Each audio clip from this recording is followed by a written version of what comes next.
Welcome back to U.S. Farm Report, a roundtable marketing discussion. Okay, we were talking about carryover for the 2024-2025 year, Joe. We got the expectations from the Ag Outlook Forum.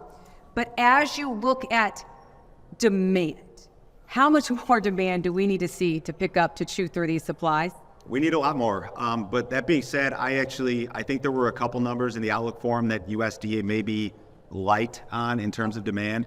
The soybean number for crush, I think, is too low.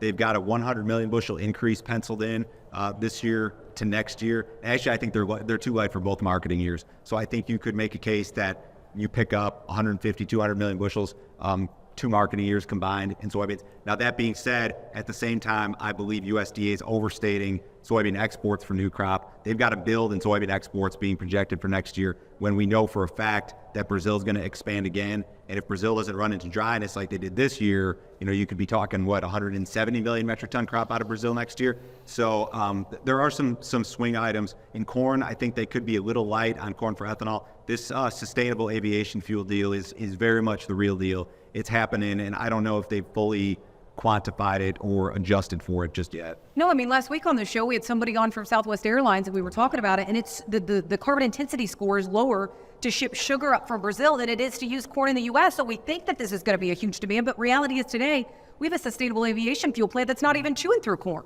Well, we've got to get the tax credits approved for corn-based ethanol. Bottom line is we need it. It's probably going to happen based upon most of our sources. But I agree with Joe. When you're looking at demand, for instance, for this marketing year, if Brazil would run into some weather issues, which they're showing some tendencies to turn off dry once again, and there's been such extremes there that the possibility that you could see that safrinha crop maybe get dialed back is there.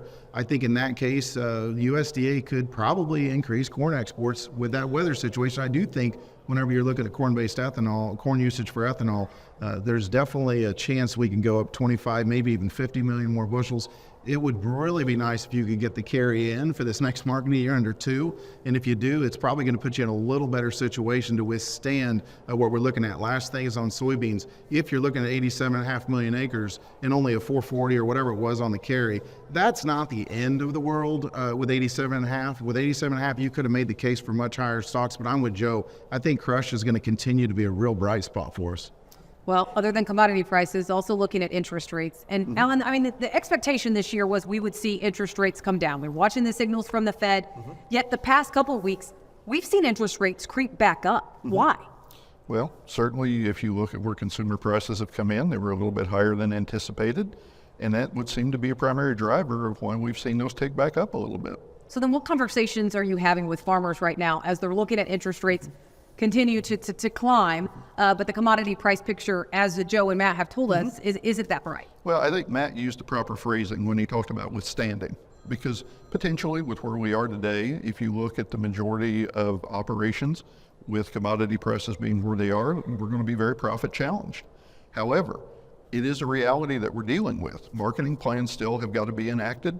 And even though it's not necessarily the most rosy of pictures, this is something that needs to be planned for. And when, as Joe talked about, if there's a weather opportunity, when the selling opportunities present themselves, that's why those marketing plans are important, so they can enact those, make sure that they take advantage of those opportunities.